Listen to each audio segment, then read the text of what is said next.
Salut les amis, on se retrouve pour une nouvelle vidéo, où on va faire un mercato idéal et je vous jure que ça m'a manqué parce qu'en vrai j'adore ce concept mais j'attendais l'élimination en barrage de Ligue des Champions de Manchester City et surtout j'attendais également si Kimmich allait prolonger et visiblement c'est le cas. Et pourquoi je vous en parle? Parce que c'était ma recrue un peu phare du mercato, évidemment il y en a une deuxième, hein, vous allez voir, mais il était super important, mais bon, comme il a prolongé, c'est vrai que du coup mon mercato a dû être légèrement changé, mais ça veut pas dire que le plan B n'est pas bon, attention.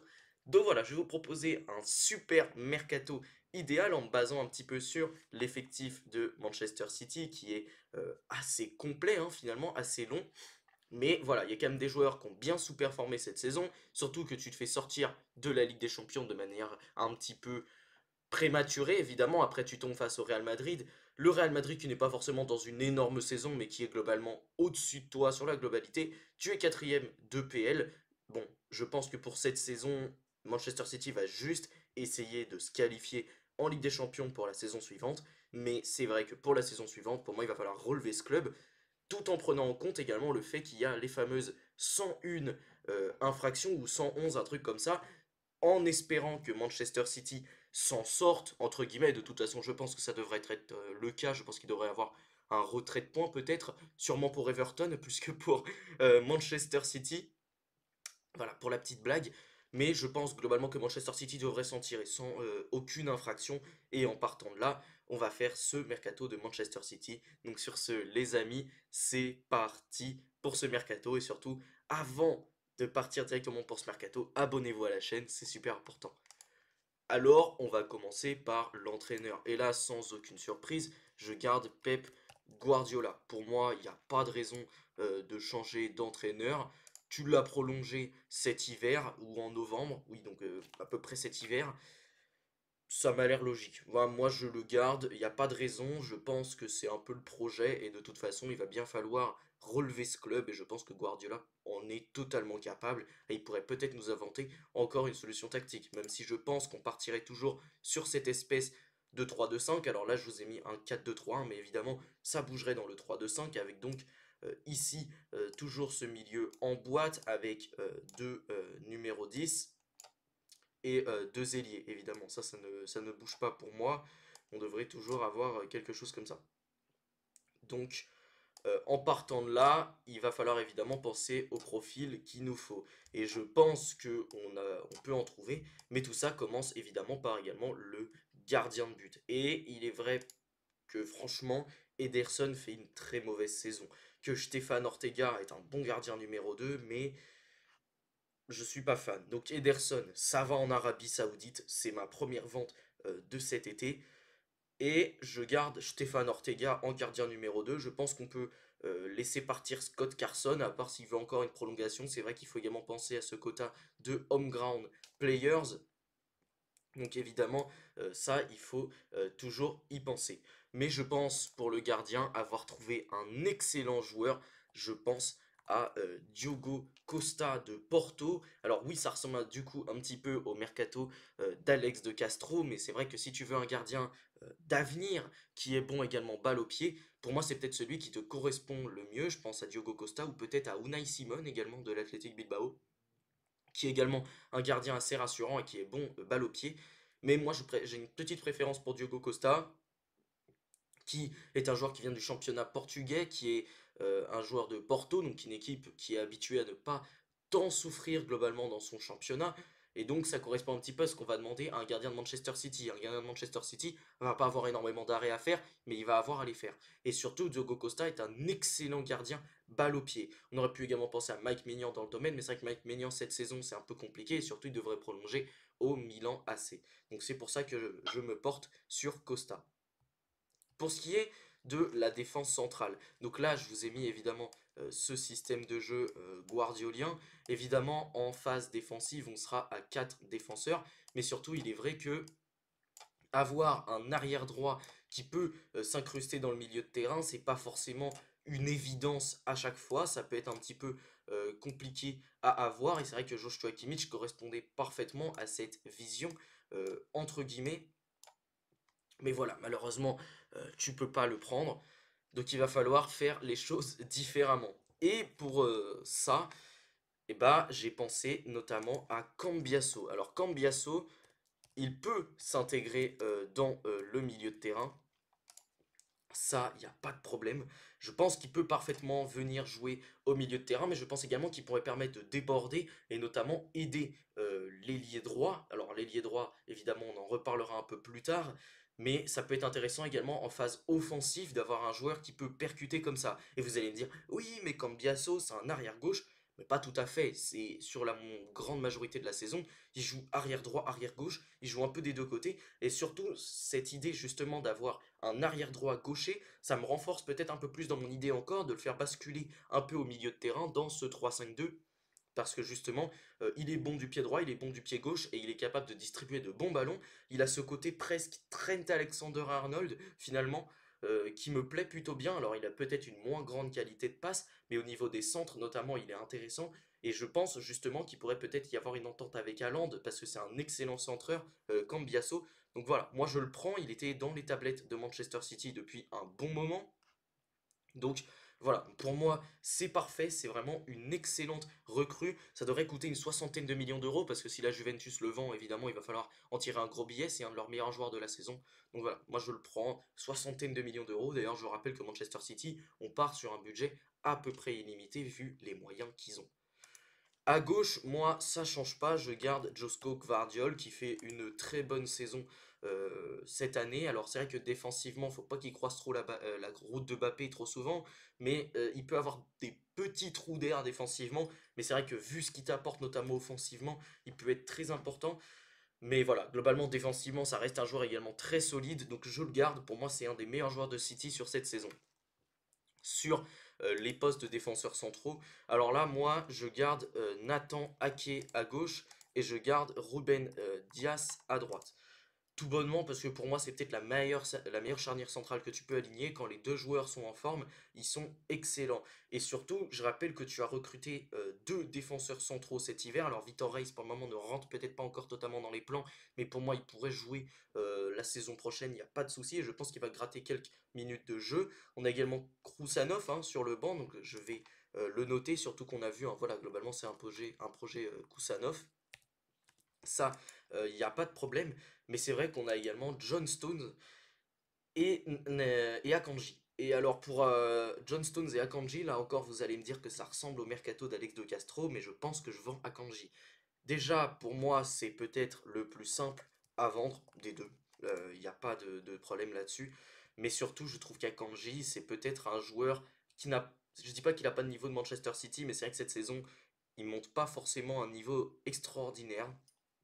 Et surtout Stones, dans un bon jour, il t'apporte une certaine polyvalence qui peut être très intéressante, et notamment il pourrait doubler le poste de Cambiasso. Donc ça pourrait être très utile, et il pourrait également s'incruster dans ce milieu de terrain comme ça a été fait avant. Donc c'est pour ça que je le garde et que je vends Manuel Akanji. Je vais également compter Reis dans les remplaçants, ça il n'y a pas de souci. Et je vais également compter Simpson Pusey qui peut pour moi totalement rentrer dans la rotation. D'ailleurs, j'ai oublié de le mettre, mais je vais évidemment mettre Ortega dans les buts. Et vous allez me dire que peut-être que sur ce poste de latéral gauche, c'est peut-être un peu juste d'avoir que Gvardiol. Et c'est vrai qu'avoir Gvardiol et potentiellement Ake pour le poste, c'est un peu juste. Et c'est pour ça que je prends un profil totalement différent qui pourrait apporter autre chose. Et c'est pour ça que je prends Haït Nouri. Alors vous le connaissez, en première ligue, il est excellent. Haït Nouri, franchement, il fait une très très grosse saison cette année avec Wolverhampton. Je pense également à Mateus Cunha, deux joueurs absolument sensationnels. Mais c'est vrai que Haït Nouri, voilà, c'est un latéral gauche très solide, notamment défensivement. Offensivement, il peut apporter. Ça ne conviendrait pas forcément totalement à cette vision du 3-2-5, mais pour moi, il pourrait s'intégrer parfaitement et être un latéral gauche très important de première ligue. Il y avait également Tariq Mitchell qui arrive en fin de contrat, mais là pour le coup, ça ressemblait vraiment beaucoup trop au mercato d'Alex de Castro, donc évidemment, il faut changer un petit peu. Et pour ce poste d'arrière droit, là par contre, on a vraiment un remplaçant, puisqu'on a le petit Rico Lewis. Voilà, j'avais oublié un petit peu son nom, mais on a toujours le petit Rico Lewis, voilà, qui est pour moi un jeune très intéressant du côté de Manchester City, qui peut totalement faire ce poste, hein, un peu de latéral droit slash milieu défensif. Pour moi, il est parfaitement pour cette équipe, il est fait parfaitement pour cette équipe de City et je le mets en concurrence du coup avec Cambiasso pour continuer son développement. J'hésitais également à prendre un autre défenseur central, peut-être un mec un peu plus confirmé, mais je rappelle que le projet, ça reste quand même un projet Kuzanov. Donc voilà, moi je reste là-dessus. Projet Kuzanov, projet Race. Je pensais notamment à Potores qui est un joueur extrêmement solide en première ligue, qui est très bon avec Aston Villa et qui, voilà, espagnol, est bon à la relance. Ça aurait pu beaucoup plaire à Guardiola, mais on a dit projet Kuzanov, projet Race. Je monte dans le train, ce sont des joueurs d'une grande qualité, surtout Kuzanov qu'on a bien vu, notamment même si à City ses débuts ont été un petit peu compliqués parfois. On passe donc au milieu de terrain et là, on a du nettoyage. Alors là, je compte Rodri, parce qu'évidemment, on part du principe qu'on est la saison prochaine, et pour moi, Rodri doit totalement retrouver ce poste de numéro 6. Apparemment, il a retrouvé l'entraînement individuel, il a un peu retaté le ballon, donc ça fait plaisir évidemment. Tu as un ballon d'or dans ton équipe, un joueur d'une grande qualité, j'espère qu'il reviendra au plus haut niveau, parce que c'est vrai que sa blessure, bah, elle a été dure. Mais voilà, moi je compte évidemment sur lui pour la saison prochaine.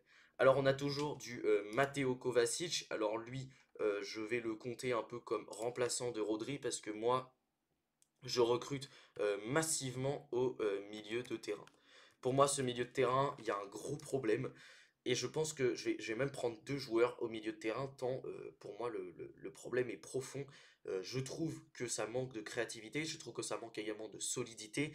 Et c'est vrai que voilà, quand Kevin De Bruyne rate un peu sa saison, que Foden est vraiment pas très bon, que Gundogan, franchement, est sur la fin, et Gundogan, je le laisse partir en fin de contrat. Je laisse également partir Kevin De Bruyne en fin de contrat. J'essaie également de vendre Bernardo Silva. Là, je fais d'une pierre deux coups. Je laisse partir Gundogan et De Bruyne et je vends Bernardo. Pour moi, il faut tout changer dans ce milieu de terrain.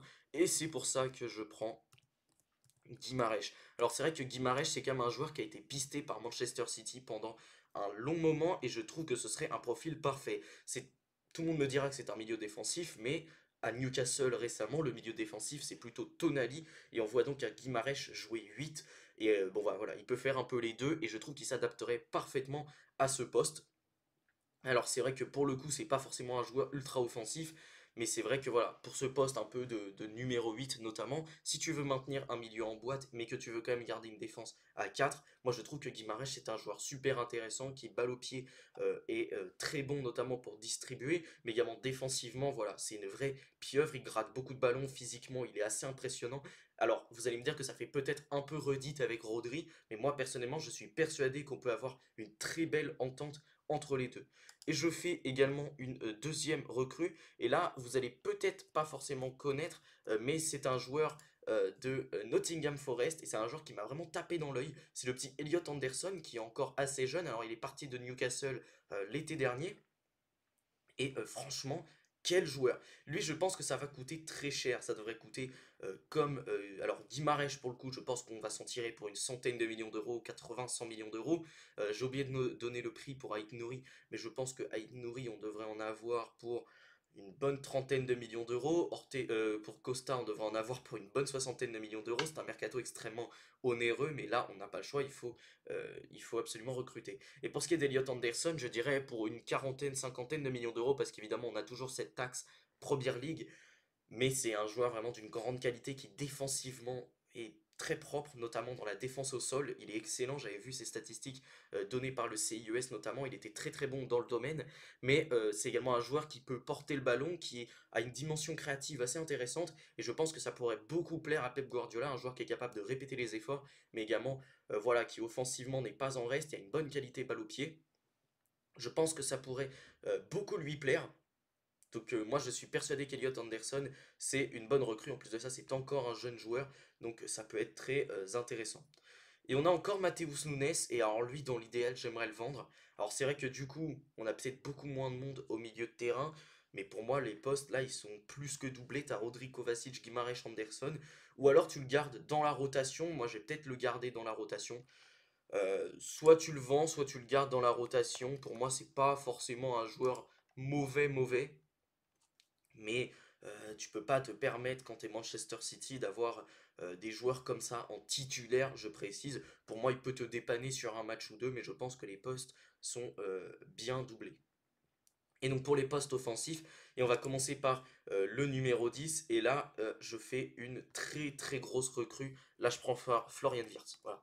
Je prends Florian Wirtz, ça va coûter 150 millions d'euros, mais je m'en fiche. Il faut trouver un remplaçant à Kevin De Bruyne, un remplaçant digne de ce nom.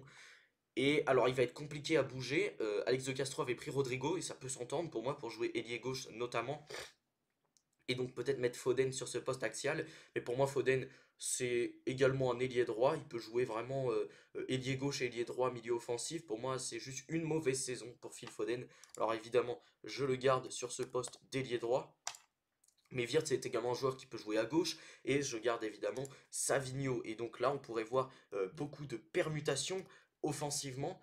Moi, ça me plairait beaucoup. Et Savigno sur ce poste d'ailier gauche, il est quand même meilleur que sur le côté droit. J'ai trouvé Foden à droite, Wirtz comme ça en numéro 10. Ça me va très très bien. Je pense que c'est un recrutement parfait, Florian Wirtz, qui pourrait parfaitement s'intégrer à cette équipe de Manchester City. Je pense que c'est typiquement le joueur, je veux dire, dont Guardiola raffole. Je garde évidemment Erling Haaland, qui a une prolongation jusqu'à 2034. Ça, il n'y a pas de. euh, Ça, évidemment, il n'y a pas de raison pourquoi tu le garderais pas. Je le garde. Il n'y a pas de souci là-dessus. Pour moi, il fait quand même une bonne saison malgré tout. C'est surtout le contexte de City qui est pas bon. Et je pense que avec une équipe bien faite, on peut retrouver un Erling Haaland encore meilleur sur le terrain qui pourrait peut-être retrouver notamment des saisons à plus de 30 buts. Alors, pour ce poste de milieu offensif, on a également Etcheverry, donc Etcheverry qui a été pris cet hiver et qui devrait arriver, je crois, cet été. C'est un joueur que je connais pas trop, hein, je vous avoue. Il jouait à River Plate, donc c'est un coup qui ressemble un petit peu à Julian Alvarez, mais c'est un joueur qui peut jouer milieu offensif et ailier notamment. J'ai vu quelques highlights de lui. C'est un joueur qui a également une certaine vitesse, qui est assez rapide. C'est un joueur qui a une qualité technique assez remarquable, je trouve. Et je pense que ça pourrait plaire encore une fois à Guardiola. Je dis pas que c'est un profil à la Wirtz, mais ça y ressemble un peu. Qualité de passe très correcte, très rapide, qui peut voilà, un peu dédoubler également avec l'attaquant. C'est également un joueur qui peut jouer sur le côté, jouer dans le demi-espace. Moi je pense que ça va plaire à Guardiola et je pense que c'est une recrue qui a été faite dans ce sens. Et je pense également à James McCarthy. Alors lui, j'aimerais le garder dans l'effectif, mais s'il veut être prêté, ça m'étonnerait pas parce que c'est un joueur de grand talent, je trouve, un joueur qui a beaucoup de qualité et je pense que tu peux continuer à le développer. Je pense que McCarthy, Pusey, Lewis, Reis, c'est des joueurs également sur lesquels tu dois un peu t'appuyer dans l'avenir. Je pense, enfin, McCarthy et Pusey, c'est surtout des joueurs qui viennent de ta formation, alors évidemment ça fait plaisir. Et je pense qu'ils peuvent être très intéressants à l'avenir. Alors, tu as également recruté Omar Marmouche. Alors, je le mets comme ça un peu en concurrence avec Erling Haaland, mais on est d'accord qu'il peut jouer également un cran plus bas au poste entre guillemets de Florian Wirtz. Il peut également jouer ailier gauche du côté de Savigno. Donc voilà, il peut être en concurrence avec à peu près tout le monde sur les postes offensifs. Donc là, je le mets comme ça sur évidemment le visuel, mais gardez bien en tête qu'il peut jouer un petit peu partout. Et pour moi, c'est un bon recrutement que tu as fait cet hiver. Franchement, j'avais peur du flop, moi. C'est vrai que les attaquants de Bundesliga, je trouve que parfois, ils s'exportent très mal. Lui, pour le coup, il a l'air de bien s'en sortir à Manchester City. Ses premiers matchs ont été un petit peu compliqués, mais là, il s'en sort très très bien en ce moment. Il a notamment marqué son triplé face à Tottenham. Moi, je pense que ça peut être un joueur intéressant qui t'apporte beaucoup de mouvement et beaucoup de verticalité. Tu as toujours Jérémy Doku. Alors Jérémy Doku, je vous avoue, j'ai jamais été fan. Je pense que vous me connaissez sur la chaîne maintenant. Enfin, je pense que vous connaissez un petit peu mon avis sur Jérémy Doku. Jamais été très fan. Maintenant, c'est vrai que c'est un joueur qui t'apporte énormément de dangers et qui t'apporte énormément de solutions. Et c'est vrai que quand tu es un peu bloqué face à un bloc bas, il peut être très utile. Maintenant, il faut qu'il progresse parce que, excusez-moi, mais toujours dribbler, centre premier poteau, dribble, centre premier poteau, dribble, centre premier poteau, ça commence à devenir assez énervant en fait. Tu as des solutions au second poteau, notamment Erling Haaland. Tu as des solutions notamment sur les centres en retrait. Tu as également la solution de frappe. Et je suis désolé, mais certes, il apporte beaucoup de danger. Mais franchement, je suis encore un petit peu sur ma faim. C'est pas un mauvais joueur, attention. Mais j'en attends encore un peu plus. Il peut également dépanner à droite. Donc ça, c'est très bien. Et à droite, on a également le petit Oscar Bob. Alors lui, je le compte également. Il va revenir de blessure.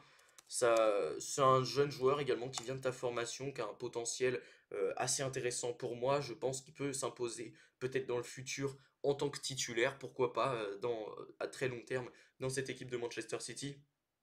Je pense qu'il y a un joueur, c'est un joueur qui a de grandes qualités, donc voilà, je le compte comme remplaçant à Phil Foden.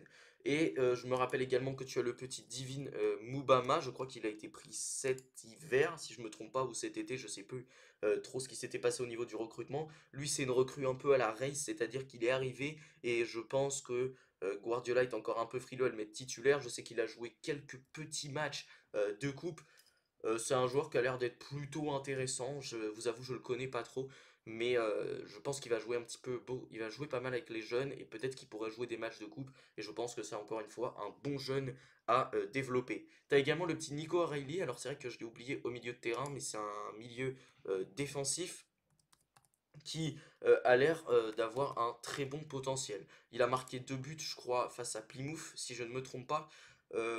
Défensivement, il a l'air correct, il a l'air assez intéressant. Moi, pareil, ça fait partie de tous ces petits joueurs que j'ai envie de continuer à m'appuyer dessus. Et je pense voilà, que tous les petits jeunes de la formation, là, les Oscar Bob, les O'Reilly, les Makati, les Pusey, les Lewis, j'ai envie un peu de les intégrer à cette équipe. Je pense que voilà, on peut obtenir quelque chose de très bien avec eux sur la fin. Et alors, vous allez me prendre pour un fou, mais c'est vrai que j'ai complètement oublié Nico Gonzalez. Alors Nico qui est arrivé cet hiver, du coup, moi je pense que ça peut être un très bon, c'est un peu un espèce de mini Rodri. Et moi je l'aime beaucoup. Je trouve que c'est un joueur très intéressant. Maintenant, c'est vrai que 60 millions d'euros ça fait très cher, mais je le compte évidemment dans cet effectif.